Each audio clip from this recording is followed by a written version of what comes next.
नमस्कार। कुंडली में बृहस्पति देव यानी गुरुदेव जो देवताओं के भी गुरु हैं, जो विद्या के कारक हैं, जो शांति के कारक हैं, जो प्रेम के कारक हैं, जो धन के कारक हैं, जो धर्म के कारक हैं, जो पिता के कारक हैं, जो शिक्षा के कारक हैं, जो धर्मस्थली के कारक हैं, ये बृहस्पति देव कुंडली में तीसरे घर में बैठे हों, तीसरे हाउस में बैठे हों तो क्या फल देंगे, इसी पर आज हम लोग परिचर्चा करेंगे। यानी आपके कुंडली में अगर तीसरे घर में बृहस्पति हैं तो क्या क्या फल मिल सकता है आपको, इस पर हम लोग परिचर्चा करेंगे। लेकिन सब्जेक्ट पर आने से पहले, विषय पर आने से पहले मुझे आप सभी से एक निवेदन है कि आप यदि पहली बार मेरे वीडियो पर आए हैं या अभी तक सब्सक्राइब नहीं किया है मेरे वीडियो को, तो कृपया सब्सक्राइब कर दें तथा वीडियो को अंत तक देखने के बाद अगर वीडियो पसंद आती है तो कृपया लाइक करें।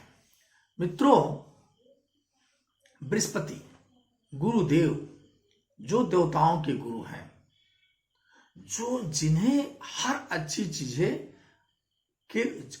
चीजों के कारक हैं, मतलब संतान के कारक, शिक्षा के कारक बृहस्पति देव हैं, तो ज्ञान के कारक भी बृहस्पति देव हैं, आयु के कारक भी बृहस्पति देव हैं, और तो और ये धर्म के कारक और पिता के भी कारक बृहस्पति देव को भी माना गया है।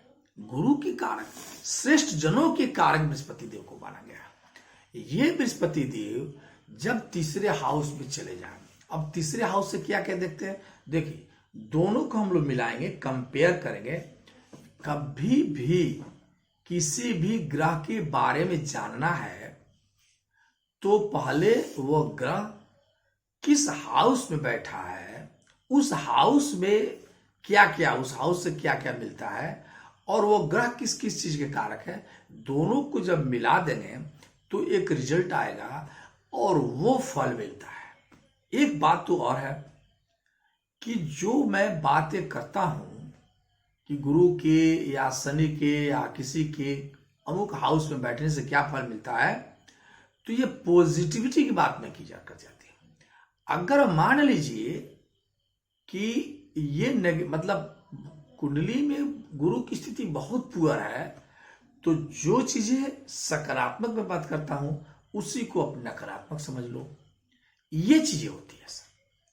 तो अभी हम लोग जैसे थर्ड हाउस की बात कर रहे थे, अब थर्ड हाउस से क्या क्या देखा जाता है, थर्ड हाउस से छोटे भाई और बहन को तो देखते ही हैं, थर्ड हाउस से पराक्रम को देखा जाता है।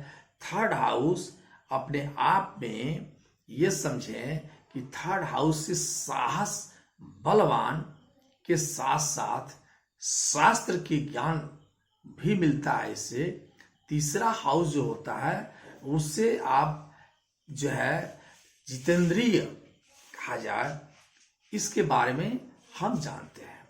साथ में स्किल पावर आपके क्या है, इसको भी थर्ड हाउस से देखा जाता है। कम्युनिकेशन के बारे में यदि जानना है किसी की तो थर्ड हाउस से देखी जाती है। तो अब देखिए, अगर तीसरे हाउस में बृहस्पति देव है तो एक तो व्यक्ति नीच स्वभाव का होता है, लेकिन सहोदर भ्राताओं और बहनों को सुख देने वाला होता है, क्योंकि नौ ग्रह का सबसे अधिक भारी या सबसे बढ़िया ग्रह बृहस्पति जहां भी बैठ कभी भी बुरा फल देने का प्रयास नहीं करते।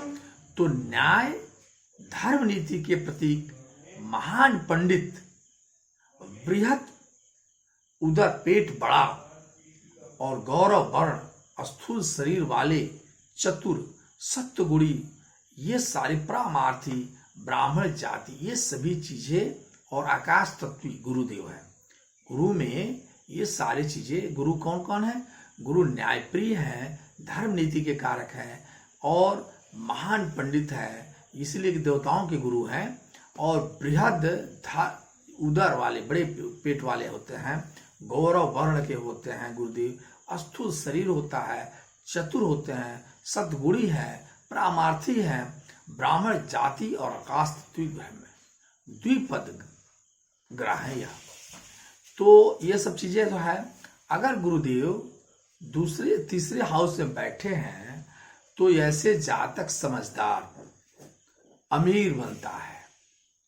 ऐसे जातक जीवन काल में सरकार से निरंतर आय प्राप्त करने वाला होता है, बातुनी होता है।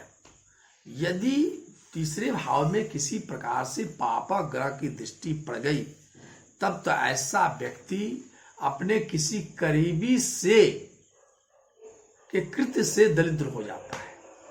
इस पर ध्यान रखें हम। तो अब ऐसा व्यक्ति साहसी तो होता है, बलवान होता है, शास्त्र के जानकार होता है, अनेक धर्म कार्यों को मानने वाला होता है, जितेंद्रिय होता है, तेजस्वी होता है, ईश्वर पर विश्वास करने वाला तो होता है, अनेक विद्याओं को जानने वाला होता है, कुटुंबों को सुख इससे मिलती है, अपने भाई के कल्याण के लिए यह तत्पर रहता है, यानी भाई प्रेमी होता है ऐसा व्यक्ति। और ये जाने की वाक्पटुता, कम्युनिकेशन इनकी बेजोड़ होती है, स्किल पावर इनके जीवन में सबसे ज्यादा होते हैं। सर्टेन एरिया में ये कुछ करते हैं, नया काम करते हैं। प्लानर बहुत ज्यादा होते हैं, प्लानिंग इनकी बेजोड़ की होते हैं, पार्टनरों का सहयोग करने वाले होते हैं। ये चीज किसी प्लान के स्क्रिप्ट बड़ा बढ़िया लिखते हैं। मजबूत और लंबे व्यक्तित्व के वाले होते ही हैं। बातचीत इनकी बड़ी अच्छी होती है। यूं समझे कि बातचीत में बृहस्पति के ग्रह यदि तीसरे भाव में है तो ऐसा व्यक्ति बातचीत में सफल होता है और अपने बात में सबको प्रभावित करता है। ये चीजें सब जो है बृहस्पति के तीसरे हाउस में बैठने से ये रिजल्ट आता ही है।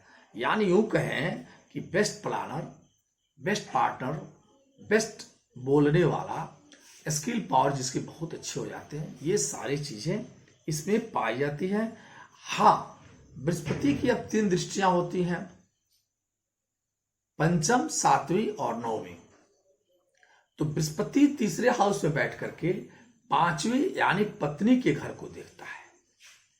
तो पत्नी को मानने वाला, पत्नी से प्रेम करने वाला होता है। पार्टनरशिप उसकी गजब की चलती है। कोई भी व्यवसाय पार्टनरशिप ही करता है तो वो सहयोग करता है, पार्टनर को भी सहयोग करने वाला होता है। दूसरी दृष्टि आवाज आ रही है, कहां पड़ता है? तो धर्म के घर पे पड़ता है, तो 9th हाउस में पड़ता है, यानी पिता का सहयोग करने वाला व्यक्ति होता है। पिता के द्वारा संचय किए गए संपत्ति को इंप्रूव करने वाला होता है। और तीसरा दृष्टि, 9वीं दृष्टि उसकी 10th भाव 11वें हाउस में पड़ती है, यानी आय की हाउस में पड़ती है। तो सर्टेनली ऐसा व्यक्ति अपने जीवन में आय को प्राप्त करते रहते हैं और अच्छे कार्यों से आय को प्राप्त करते हैं। तो ये बृहस्पति की स्थिति हमने बताया कि बृहस्पति तीसरे हाउस में बैठ करके आपको क्या क्या दे सकते हैं। मित्रों, इसी प्रकार से हम लोग बृहस्पति के शेष हाउस के बारे में जानेंगे। तब तक के लिए विश्राम और नमस्कार।